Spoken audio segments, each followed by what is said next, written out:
Yes, j'espère que vous allez bien. On se retrouve aujourd'hui pour un petit cours sur la paracha de la semaine.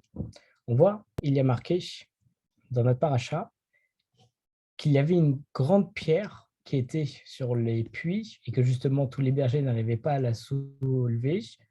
Et à ce moment-là, on a Yaakov qui est arrivé, qui a dit aux bergers, allez-y, abreuvez tous vos, tous vos moutons, je vais moi déplacer la pierre et par sa force et sa puissance extraordinaire, il a pu déplacer la pierre pour que tous les bergers puissent boire.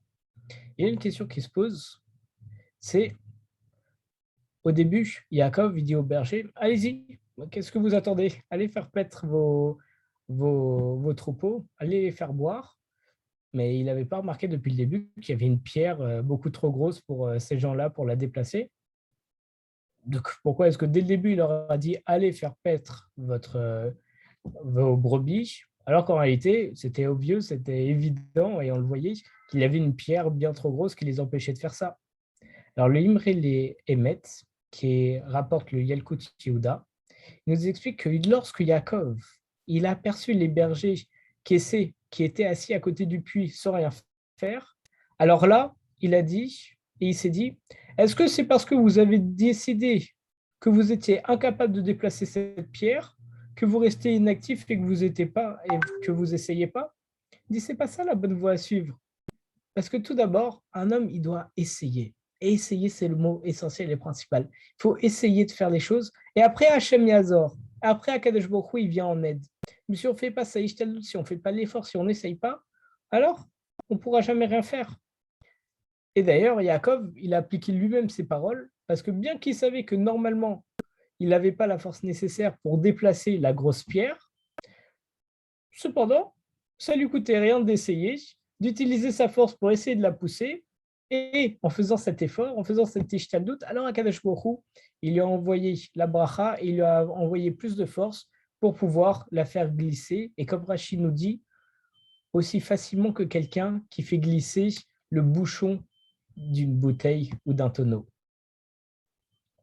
De là, on voit que celui qui désire servir à Kadosh Baruch Hu, il va pouvoir tirer de cette très grande leçon.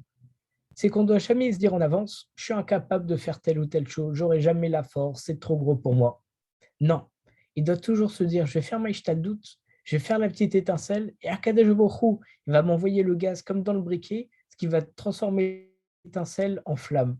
Et au moins, je vais faire l'effort, et en m'efforçant de faire toujours mieux, Akadosh Baruch Hu, il va me le permettre en me donnant de plus en plus de force et d'énergie pour pouvoir faire ce que je veux faire. Et l'essentiel aussi, c'est de conserver le désir qu'on a de se progresser et de se rapprocher d'Akadosh Baruch Hu. Et c'est par ça, par cette envie toujours de progresser, qu'on aura Bezrat Hashem le mérite qu'Akadosh Baruch Hu, il couronne tous nos efforts pour nous permettre de réussir tout ce qu'on entreprend. D'ailleurs, on voit, il y a un verset dans notre paracha qui fait allusion, où il y a marqué « Et cette pierre que c'est Yaakov, vient d'ériger en monument, deviendra la maison d'Akadosh Baruch Hu. » Et on connaît tous l'enseignement de Chazal dans la Masechet Chulin, qui dit que Yaakov, il a pris des pierres pour pouvoir faire cette stèle, ce monument, ce misber, cet autel, et que toutes les pierres, elles se disputaient. Excusez-moi, c'est sur l'épisode d'avant, lorsque Yaakov prenait des pierres pour les mettre sous sa tête pour se reposer, toutes les pierres se disputaient pour se mettre sous la tête de Yaakov, pour avoir ce mérite. Et par ça, Yaakov voulait absolument servir Dieu en se mettant sous la tête de Yaakov, alors elles se sont réunies, elles ont formé qu'une pour qu'elles puissent tous avoir ce mérite. Par rapport à cette histoire, quand même, on peut s'interroger. On se dit, on sait qu'Akadosh Baruch Hu, il ne fait pas de miracle inutilement.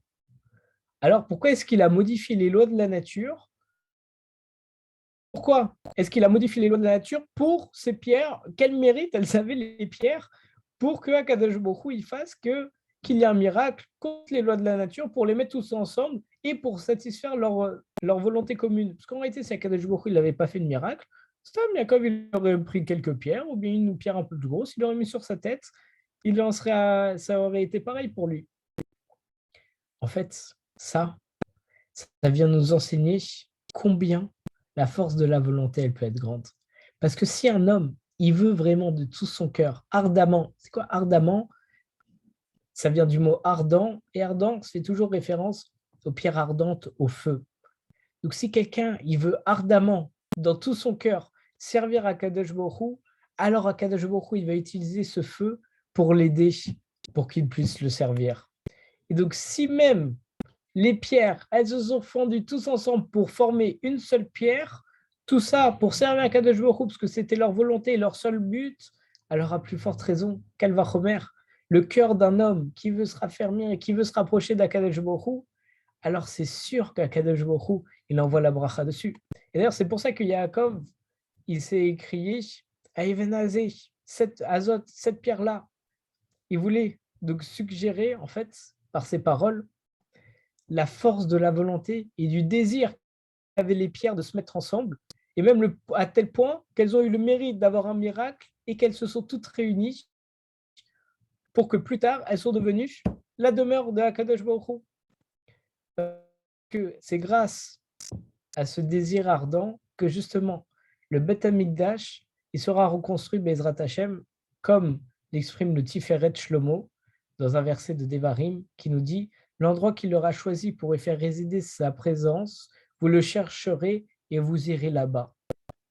Et donc, on peut expliquer ça dans le même ordre d'idée en disant, comme nous dit le Tiferet Shlomo, si vous recherchez le lieu de sa présence, de la présence d'Akadosh Baruch Hu, vous mériterez alors de vous y rendre, parce que grâce à une aspiration véritable, à une véritable envie de le faire, alors c'est par ça que Bezrat Hashem, on méritera la reconstruction du Beth Amikdash, Merav Yaminu, Amen Ken Yiratzon.